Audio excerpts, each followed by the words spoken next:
Hello everyone, welcome to study with Gyan Prakash. तो LT grade और GSC प्रवक्ता के लिए ये वीडियो बहुत ही इंपॉर्टेंट है। जैसा कि आप लोग जानते हैं, यूपीपीएससी का जो जीएस का पैटर्न है वो प्रायः सभी परीक्षाओं के लिए एक ही रहता है। भले ही वो जीएस के 50 प्रश्न पूछे, 25 प्रश्न पूछे, 30 प्रश्न पूछे, 40 पूछे या फिर 150 या फिर 140, जैसा कि अलग अलग परीक्षाओं में इनका जो जीएस होता है उनके नंबर्स अलग अलग होते हैं, लेकिन पैटर्न लगभग सेम रहता है। यूपीपीसीएस में थोड़ा सा डिस्क्रिप्टिव और अधिक हो जाता है। बाकी जो परीक्षाएं होती हैं उसमें फैक्चुअल टाइप के क्वेश्चन पूछे जाते हैं। और एक अच्छी बात यह है कि यहाँ पर अब प्रश्नों का रिपीटेशन हो ना हो, लेकिन टॉपिक का रिपीटेशन होता है। कई बार तो सेम प्रश्न भी पूछ लिए जाते हैं, यानी कि जो पिछले क्वेश्चन पेपर में कथन रहता है उस पर ही अगला प्रश्न पत्र भी बन जाता है। सब कुछ डिपेंड करता है कि आपका जो पेपर सेटर है वो किस प्रकार से पेपर को सेट करता है। तो आज का वीडियो एलटी ग्रेड और जीएससी प्रवक्ता के लिए बहुत ही इंपॉर्टेंट है। आपको बताना चाहेंगे कि आज हम लोग दो पेपर के जीएस को हल करेंगे। पहला पेपर जो कि आपके सामने है ये एई प्रीलिम एग्ज़ाम का है, जो कि परीक्षा हुई थी 20 अप्रैल 2025 को, और इस परीक्षा का आयोजन भी यूपीपीएससी के द्वारा ही किया गया था। तो बिल्कुल जो पैटर्न है यही पैटर्न आपके एलटी ग्रेड और जीएससी प्रवक्ता में भी देखने को मिलने वाला है। अब ये सहायक अभियंता का पेपर है जिसकी मुख्य परीक्षा भी आगे कुछ दिनों में होगी, लेकिन प्री में जो प्रश्न पूछे गए थे तो उसको देख लेना बहुत ही इंपॉर्टेंट है। देखो फ्रेंड्स, यहाँ पर मैं आपको बता दूं कि जो एई की परीक्षा हुई थी, सहायक अभियंता की जो परीक्षा हुई थी, इसमें जीएस ज़्यादा नहीं थे। जीएस के कुल मिला के केवल 25 प्रश्न ही रखे गए थे। इसके अलावा देखा जाए तो हिंदी के भी 25 प्रश्न थे। बाकी के जो प्रश्न थे वो इंजीनियरिंग पर आधारित थे। तो आज के वीडियो में हम लोग जीएस का जो 25 प्रश्न पूछा गया था इसको देखेंगे। साथ ही साथ हाल ही में यूपी ट्रिपल एससी ने एजीटीए की परीक्षा संपन्न करवाई थी। आपको याद होगा एजीटीए की परीक्षा जो कि 13 जुलाई को हुई थी। तो इसमें भी जो जीएस के प्रश्न पूछे गए हैं, तो जीएस के सभी प्रश्नों को हम यहाँ पर हल करेंगे। आपको बता दें कि जीएस के लगभग 35 प्रश्न एजीटीए की परीक्षा में पूछे गए थे। तो कुल मिला के अगर आज देखें तो 35 प्रश्न प्लस 25 प्रश्न, इस प्रकार से ये दो क्वेश्चन पेपर हम लोग आज कंप्लीट करेंगे। तो शुरू करते हैं। सबसे पहले यूपीपीएससी द्वारा आयोजित जो एई प्रीलिम एग्ज़ाम है और इसकी परीक्षा हुई थी 20 अप्रैल 2025 को। देखिए, पहला क्वेश्चन ये पूछा गया था कि भारतीय उद्योगपति रतन टाटा, जिनका निधन वर्ष 2024 में हुआ, को पद्म विभूषण अवार्ड किस वर्ष दिया गया था। तो ध्यान रखिएगा कि जो भी बड़ी हस्तियाँ, बड़ी विभूतियाँ इस धरती से जा रही हैं तो उनकी जीवनी के बारे में भी आपको जानना चाहिए। ख़ासतौर से उनको पुरस्कार कब मिला, या उनकी अगर किसी बड़े पद पर नियुक्ति हुई है तो कब हुई है, और कोई विशेष बात अगर उनसे जुड़ी हुई है तो ये सारी चीज़ें आपको पता होनी चाहिए। रतन टाटा जी को पूछ रहे हैं कि पद्म विभूषण अवार्ड कब, किस वर्ष दिया गया था। तो दोस्तों इसका उत्तर है विकल्प कौन सा, 2008। तो पहला विकल्प आपका सही है। अगला क्वेश्चन था कि 2024 में शुरू की गई उत्तर प्रदेश मुख्यमंत्री युवा उद्यमी विकास अभियान योजना के लिए न्यूनतम शैक्षिक योग्यता क्या है। तो अगर मुख्यमंत्री के द्वारा कोई नई योजना स्टार्ट की जाती है तो उसके बारे में भी आपको डिटेल पता होना चाहिए। हालांकि यहाँ पर जो उत्तर प्रदेश मुख्यमंत्री युवा उद्यमी विकास अभियान योजना स्टार्ट किया गया था, इसमें जो न्यूनतम शैक्षिक योग्यता रखी गई थी दोस्तों, ये कक्षा 8 पास थी। विकल्प ए आप यहाँ पर करेक्ट है। अगला क्वेश्चन है 2024 में भारत के प्रधानमंत्री को किस देश ने द ऑर्डर ऑफ एक्सीलेंस से सम्मानित किया है।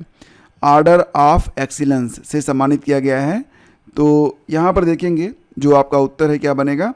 तो 3 का जो उत्तर है दोस्तों, ये विकल्प बी है, गुयाना। ठीक है, गुयाना इसका सही जवाब है, विकल्प बी। तो प्रधानमंत्री किस किस देश में यात्रा कर रहे हैं और वहाँ से क्या उनको सम्मान मिल रहा है, ये टॉपिक भी यहाँ पर बहुत ही इम्पॉर्टेंट है। अगला क्वेश्चन है, भारत सरकार ने यूक्रेन में उत्पन्न संकट के बाद फंसे भारतीयों को, यानी कि जो भारतीय नागरिक फंसे हुए थे उनको वापस लाने के लिए जो ऑपरेशन स्टार्ट किया था उसका नाम क्या रखा था। दोस्तों ऑपरेशन का नाम रखा गया था ऑपरेशन गंगा। जी हाँ, विकल्प ए आपका यहाँ पर करेक्ट है। अगला क्वेश्चन देखिए, निम्नलिखित में कौन सा सही अनुच्छेद, मतलब कौन सा सही सुमेलित नहीं है अनुच्छेद और आगे बताया गया है। जैसे कि देखा जाए तो यहाँ पर अनुच्छेद 153, इसमें राज्यपाल का पद दिया गया है, ये आपका बिल्कुल करेक्ट है। इसके बाद 155 में करें राज्यपाल को हटाना, तो ये तो गलत हो जाएगा, क्योंकि अनुच्छेद 155 जो है ये हटाने से नहीं बल्कि नियुक्ति से संबंधित है। बाकी देखेंगे आप तो अनुच्छेद 154 राज्यपाल का कार्यकारी प्राधिकार, ये करेक्ट है। और अनुच्छेद 156 राज्यपाल की पदावधि, ये भी करेक्ट है। तो आपका उत्तर इसमें था विकल्प बी, जो कि सही सुमेलित नहीं था। अगला क्वेश्चन है, निम्नलिखित में स्वतंत्र भारत में सर्वोच्च न्यायालय के मुख्य न्यायाधीश का सबसे लंबा कार्यकाल किसका रहा था? तो दोस्तों वाई चंद्रचूड़ जी का रहा था, ये आप जानते ही होंगे। अगला क्वेश्चन पूछा गया कि भारत के संविधान के किन अनुच्छेदों में देश की निर्वाचन प्रक्रिया से संबंधित प्रावधान किए गए हैं? तो पूछ रहे हैं किस आर्टिकल में देश की जो निर्वाचन प्रक्रिया है उससे संबंधित प्रावधान किए गए हैं। आसान सा उत्तर है, तो इसका उत्तर क्या होगा दोस्तों? विकल्प बी, अनुच्छेद 324 से लेकर 329 के बीच में विकल्प बी आपका यहाँ पर सही है। अगला क्वेश्चन है, निम्नलिखित पर्वत श्रृंखलाओं का दक्षिण से उत्तर की ओर सही क्रम क्या है? भूगोल का भी अच्छा खासा प्रश्न यहाँ से पूछ लेते हैं। दक्षिण से उत्तर आप जानते हैं ना कि मैप में हम इधर ईस्ट लेते हैं, ये आपका वेस्ट होता है, ऊपर नॉर्थ होता है और नीचे होता है साउथ। तो क्या पूछे? दक्षिण से उत्तर, यानी कि इस क्रम में हमको चलना है। तो यहाँ पर देखेंगे 4 विकल्प दिए गए हैं, दक्षिण से उत्तर की ओर हमें बढ़ना है और यहाँ पर पीर पंजाल, जास्कर, लद्दाख और काराकोरम, ये आपका उत्तर बनेगा विकल्प डी। ठीक है। अगला क्वेश्चन देखिए, भारत के कौन से राज्य में अधिकतम मोनाजाइट के निक्षेप पाए जाते हैं? तो कौन से खनिज किस राज्य में पाए जाते हैं, ये भी एक इम्पॉर्टेंट टॉपिक है।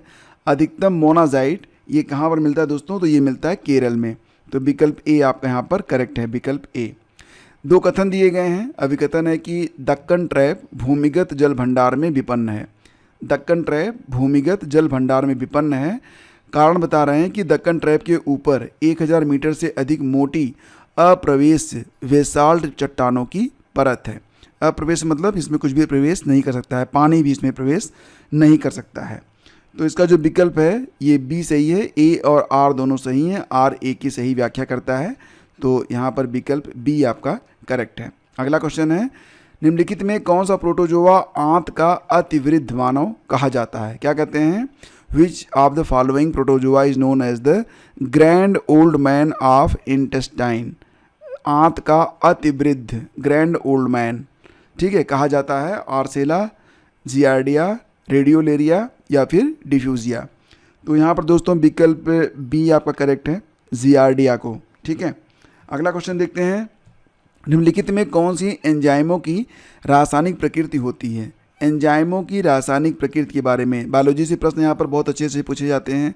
खासतौर से मुझे लगता है कि एनवायरनमेंट, बायोलॉजी, ये 2 चीज़ें आपके लिए बहुत इंपॉर्टेंट हैं। यहाँ से प्रश्न बहुधा साइंस में पूछे जाते हैं। एंजाइमों की रासायनिक प्रकृति क्या होती है? कार्बोहाइड्रेट होते हैं, लिपिड होते हैं, विटामिन होते हैं या फिर प्रोटीन होते हैं? दोस्तों उत्तर है कि जो एंजाइम होते हैं ये प्रोटीन होते हैं। विकल्प डी आपका सही है। निम्नलिखित में कौन सा कोयला उत्पादन क्षेत्र छत्तीसगढ़ में स्थित नहीं है?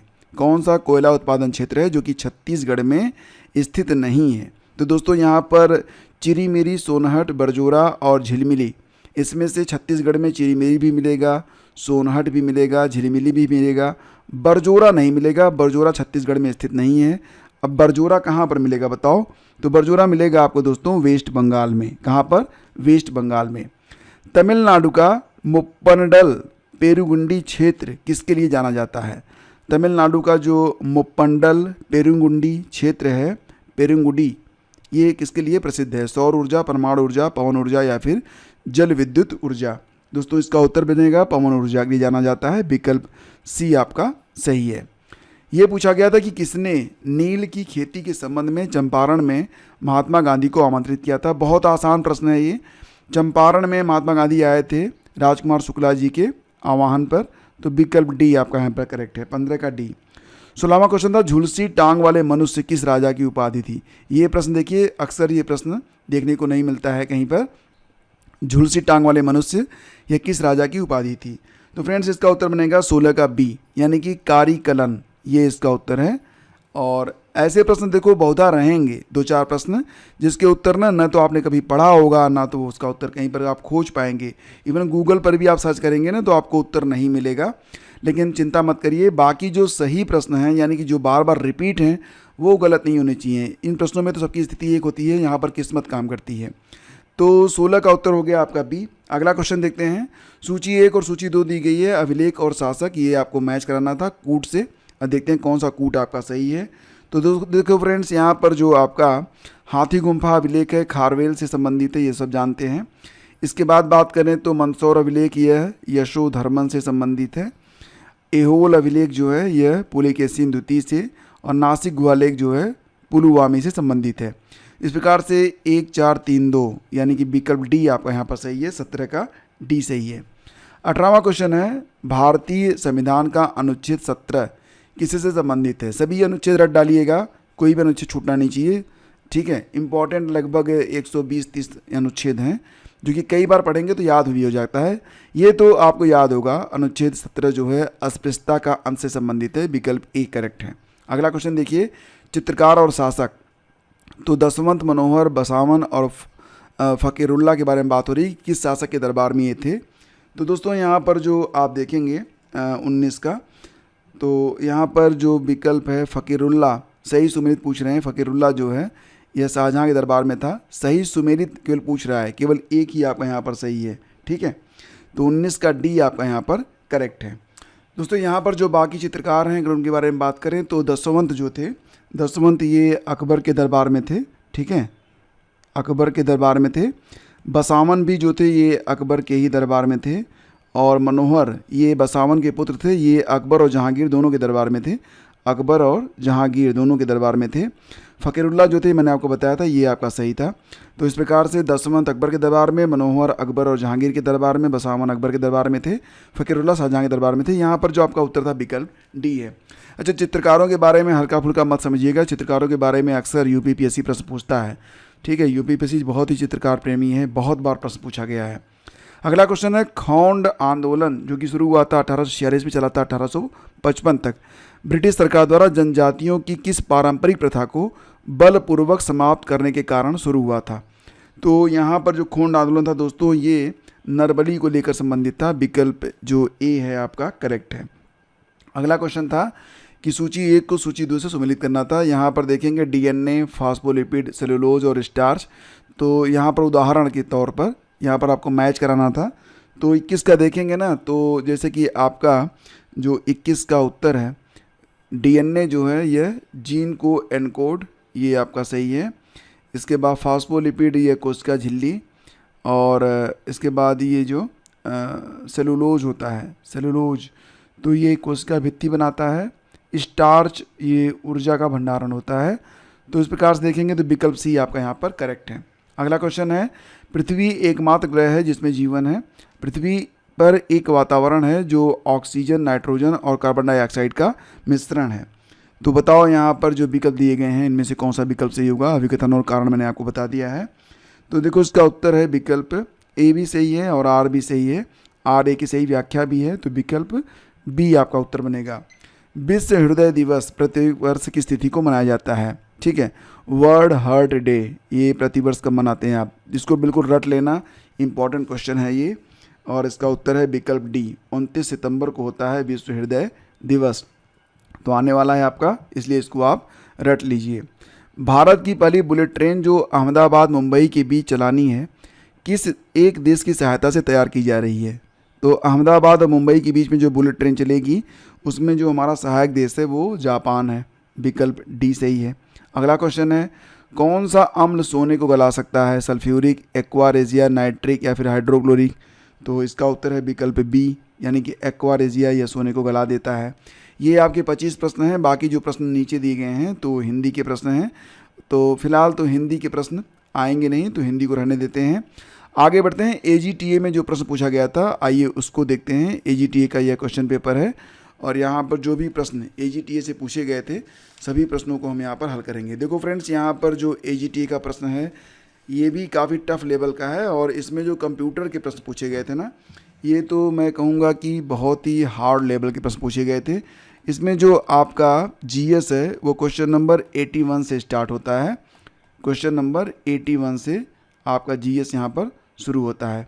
तो पहले तो चलेंगे हम क्वेश्चन नंबर 81 पर, उसके बाद हम यहाँ पर प्रश्नों को हल करेंगे।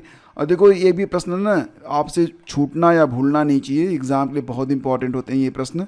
कई बार तो डायरेक्टली प्रश्न देखने को आपको मिल जाते हैं। ये रहा आपका क्वेश्चन नंबर 81, और यहाँ पर पहला क्वेश्चन है कि 2011 की जनगणना के अनुसार उत्तर प्रदेश के किस जिले की साक्षरता दर सबसे अधिक थी? आगे लेवल में ना जनसंख्या आपका आ गया, जनगणना 2011 है। बताओ उत्तर प्रदेश के किस जिले की साक्षरता दर सबसे अधिक थी। मैंने आपको सब पढ़ाया है, ठीक है, जनगणना भी मैंने आपको बताई थी, तो आप अच्छे से अगर पढ़े होंगे तो आपको याद भी होगा। 81 का सही जवाब है विकल्प ए, यानी कि गौतम बुद्ध नगर, ठीक है, गौतम बुद्ध नगर जी विकल्प है इसका आपका, बिल्कुल सही है। आगे बढ़ते हैं। उत्तर प्रदेश में जन्मे कौन से लेखक और कवि हैं जो कि उर्दू साहित्य के लिए जाने जाते हैं, जिन्हें 1986 में साहित्य अकादमी पुरस्कार मिला था, 1986 में। तो दोस्तों ये हैं कैफ़ी आज़मी, जावेद अख्तर, गुलजार, शमसुर रहमान फारूकी। उपयुक्त में से कोई नहीं, सही जवाब है विकल्प डी, शमसुर रहमान फारूकी। ये उत्तर प्रदेश में जन्मे थे, लेखक और कवि हैं, उर्दू साहित्य के लिए जाने जाते हैं। 1986 में साहित्य अकादमी पुरस्कार इनको मिला था, विकल्प डी सही है। अगला क्वेश्चन है, वर्तमान मूल्यों पर 2024-25 में उत्तर प्रदेश का अनुमानित सकल राज्य घरेलू उत्पाद यानी कि GSDP कितना है। तो दोस्तों इसका उत्तर है विकल्प डी, 24.99 ट्रिलियन। देख रहे हैं ना प्रश्नों को, प्रश्न हल्के फुल्के नहीं है भाई साहब। नेक्स्ट है, उत्तर प्रदेश नगर पालिका अधिनियम की किस धारा के तहत स्थानीय निकायों के निदेशक की नियुक्ति की जाती है। ध्यान से पढ़िए, उत्तर प्रदेश नगर पालिका अधिनियम की किस धारा के तहत स्थानीय निकायों के निदेशक की नियुक्ति की जाती है। 84 का उत्तर है धारा 31 है, विकल्प ए करेक्ट है। अगला क्वेश्चन है, फिराक गोरखपुरी उत्तर प्रदेश के किस प्रसिद्ध उर्दू कवि का उपनाम था। फिराक गोरखपुरी का यहाँ पर नाम पूछा जा रहा है और उत्तर है इसका विकल्प सी, रघुपति सहाय, ठीक है, रघुपति सहाय का नाम था फिराक गोरखपुरी। अगला क्वेश्चन है कि उन्नाव जिले का पहले नाम क्या था। तो उन्नाव जिला जो था ये पहले सवाई गोदो के नाम से जाना जाता था। अगला क्वेश्चन है, लखनऊ के किस नवाब ने बड़ा इमामबाड़ा कॉम्प्लेक्स का निर्माण करवाया था। तो मोस्टली जितने भी बड़े बड़े जो मतलब इमारतें बनाई गई हैं लखनऊ में, सभी का जो संबंध है इसमें शुजाउद्दौला, वाजिद अली शाह, सफदरजंग और सादत अली खान का नाम दिया गया है। दोस्तों एग्जैक्टली देखा जाए ना तो आसफुद्दौला ने बनवाया था 1784 से 86 में। आसफुद्दौला इसमें है नहीं, वाजिद अली शाह के पिता थे यहाँ पर आसफुद्दौला, तो इसमें से उत्तर है विकल्प ई, ये आप याद रखना। अगला है, थारू जनजाति नृत्य। थारू जनजाति नृत्य उत्तर प्रदेश के किस क्षेत्र की सांस्कृतिक पहचान है। थारू जो फोक डांस होता है, ट्राइबल डांस, तो Tharu tribal dance is a cultural hallmark of which region of UP. तो दोस्तों ये जो इसका उत्तर बनेगा वो डी बनेगा, तराई क्षेत्रों में होता है ये, ठीक है। नेक्स्ट है, इलाहाबाद संधि पर किस वर्ष हस्ताक्षर किए गए थे जिसके परिणाम स्वरूप उत्तर प्रदेश के कुछ हिस्सों पर ब्रिटिश नियंत्रण हो गया था। 89 का जवाब है विकल्प बी, यानी कि 1765। फिर आपका अगला क्वेश्चन यहाँ पर है कि उत्तर प्रदेश सरकार ने पेरिस ओलंपिक और पैरालंपिक 2024 के ओलंपियंस और पैरालंपियंस को कितनी पुरस्कार राशि वितरित की है। प्रश्न देख रहे हैं आप, 2024 का प्रश्न है, 2025 में पूछा गया था, वो भी जुलाई के महीने में, और ये भी आप देख रहे हैं काफ़ी पुराना जो प्रश्न है। तो जो यूपी के मतलब एक साल के करंट है ना, वो आप तो छोड़ नहीं सकते हो, सारे के सारे प्रश्न इंपॉर्टेंट होते हैं। 90 का उत्तर होगा सी, ठीक है, 22.70 करोड़ रुपए, विकल्प सी आपका करेक्ट है। इसके बाद दोस्तों आगे बढ़ते हैं और प्रश्न होगा कि जीरो पॉवर्टी यानी कि शून्य गरीबी उत्तर प्रदेश अभियान के तहत प्रत्येक ग्राम पंचायत में अत्यंत गरीब परिवारों की पहचान करने के लिए उपयोग किए जाने वाले त्रिस्तरीय तंत्र की महत्वपूर्ण विशेषता क्या है। यहाँ पर देखो 4 विकल्प दिए गए हैं, इसका उत्तर है एंड टू एंड डिजिटलीकरण और स्वचालित आरक्षिता रेटिंग अंतिम चयन निर्धारित करती है, विकल्प डी सही है। अगला क्वेश्चन है, उत्तर प्रदेश औद्योगिक क्षेत्र विकास अधिनियम किस वर्ष अधिनियमित किया गया था। उत्तर प्रदेश का जो औद्योगिक क्षेत्र विकास अधिनियम है यह किस वर्ष जो है अधिनियमित किया गया था। उत्तर है इसका विकल्प बी आपका सही है, 1980 में, ठीक है। इसके बाद दोस्तों आगे बढ़ते हैं, अगला क्वेश्चन देखते हैं 93। उत्तर प्रदेश में कुष्ठ रोग पेंशन योजना के तहत जो पात्र लाभार्थी हैं उनको कितनी मासिक पेंशन दी जाती है। मासिक पेंशन कितनी होती है जो कुष्ठ रोगी होते हैं, तो इसका उत्तर बनेगा विकल्प डी, 3000 रुपये मिलता है। नेक्स्ट क्वेश्चन है कि यूपी के किस वैज्ञानिक को 2021 में जी प्रोटीन युग्मित रिसेप्टर्स यानी कि GPCRS के क्षेत्र में उनके योगदान के लिए शांति स्वरूप भटनागर पुरस्कार से सम्मानित किया गया। तो इसका उत्तर होगा विकल्प सी, डॉक्टर अरुण कुमार शुक्ला को। आपका अगला क्वेश्चन यहाँ पर है 95 कि लाल बहादुर शास्त्री के बारे में निम्नलिखित कथनों पर विचार कीजिए। उनका जन्म मुगलसराय उत्तर प्रदेश में हुआ था। उन्होंने जय जवान जय किसान का नारा दिया था। उन्होंने भारत के दूसरे प्रधानमंत्री के रूप में काम किया था। यहाँ पर 95 का उत्तर होगा विकल्प सी, यानी कि 1, 2, 3 सभी विकल्प यहाँ पर आपके करेक्ट हैं। अगला क्वेश्चन देखते हैं। प्रश्न है कि उत्तर प्रदेश सरकार ने वैकल्पिक यानी कि गैर परंपरागत ऊर्जा विकास संस्थान नेडा का गठन किस वर्ष में किया था। तो नेडा का गठन कब हुआ था, ये प्रश्न भी पूछ लिया था। दोस्तों आपको बता दें कि नेडा का जो गठन हुआ था, इसमें यूपी नेडा 1983 में गठित हुआ था। 93 दिया है, 77 दिया है, 2001 दिया है, 90 दिया है, जबकि ये गठित हुआ था कब, 1983 में गठित हुआ था। ठीक है, तो उत्तर क्या बनेगा, विकल्प ई बनेगा। 97 देखिए, उत्तर प्रदेश में कौन सा विश्वविद्यालय 2016 में स्थापित हुआ और कानपुर में स्थित है। तो आप देखेंगे यहाँ पर तो क्या प्रश्न बन रहा है आपका है, यहाँ पर जो विकल्प बी है हरकोट बटलर तकनीकी विश्वविद्यालय, ये आपका उत्तर बनेगा। एग्जैक्टली जो ये हरकोट बटलर विश्वविद्यालय है ये 1921 में अस्तित्व में आया था, लेकिन इसको 2016 में री इस्टेब्लिश किया गया था। तो विकल्प बी आपका करेक्ट है। अगला क्वेश्चन है कि उत्तर प्रदेश की कौन सी प्रमुख कवयित्री अपने साहित्यिक योगदान के लिए जानी जाती हैं और उन्हें 1988 में पद्म विभूषण से सम्मानित किया गया था। बात हो रही कवयित्री के बारे में, 1988 में उन्हें क्या मिला था, पद्म विभूषण मिला था। तो 98 का जो उत्तर है दोस्तों ये महादेवी वर्मा हो जाएगा। और देखो यहाँ पर जो अगला क्वेश्चन है 99 उत्तर प्रदेश की पहली महिला राज्यपाल कौन थी। तो दोस्तों उत्तर प्रदेश की जो पहली महिला राज्यपाल थी ये सरोजिनी नायडू जी थी। विकल्प ए आपका करेक्ट है। 20वां है कि मतलब अगला क्वेश्चन है कि उत्तर प्रदेश के निम्नलिखित खिलाड़ियों का उनके संबंधित खेलों से मिलान करिए। एग्जैक्टली ये जो खिलाड़ी होते हैं ना, इनके बारे में बहुत कम लोग जानते हैं। ये खिलाड़ी महत्वपूर्ण तो हैं लेकिन चर्चा में कम रहते हैं, तो लोग इनके बारे में जानते कम हैं। तो फिलहाल देखा जाए यहाँ पर जो आपका विकल्प है खिलाड़ी और खेल, तो अभिन्न श्याम गुप्ता जो है बैडमिंटन खेलते हैं। बात करें अगर आशीष कुमार के बारे में जिम्नास्टिक, और यहाँ पर देखेंगे सी भुवनेश्वर कुमार क्रिकेट, अनुराग सिंह शूटिंग। तो ये इस प्रकार से आपका सही मैच हो रहा है। ठीक है, तो ये आपके कुछ प्रश्न हो गए।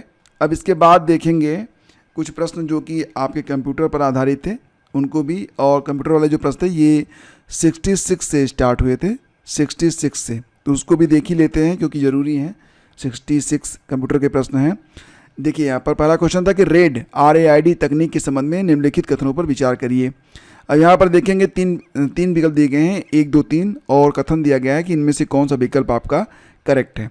तो दोस्तों यहाँ पर जो विकल्प सी है यानी कि 1, 2, 3 सभी सही हैं। रेड क्या है, तो रेड कई हार्ड ड्राइव में डेटा संग्रहित करके अतिरेक के माध्यम से अधिक डेटा विश्वसनीयता प्रदान करता है। रेड विफलता के एकल बिंदुओं को खत्म करने में मदद करता है और डेटा हानि की जोखिम को कम करता है।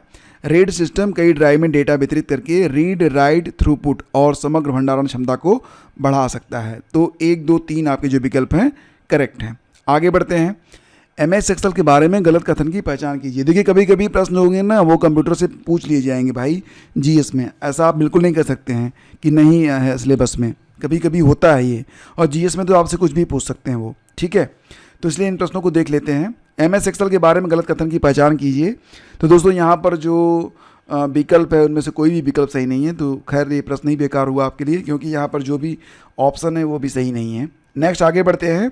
MS वर्ड में डैश सुविधा का उपयोग करके पृष्ठ के क्षेत्र पर सामग्री प्रदर्शित करने के लिए किया जाता है, जबकि डैश सुविधा का उपयोग करके प्राप्तकर्ताओं के लिए पत्रों या ईमेल को निजीकृत करने के लिए जो प्रयोग में लाया जाता है।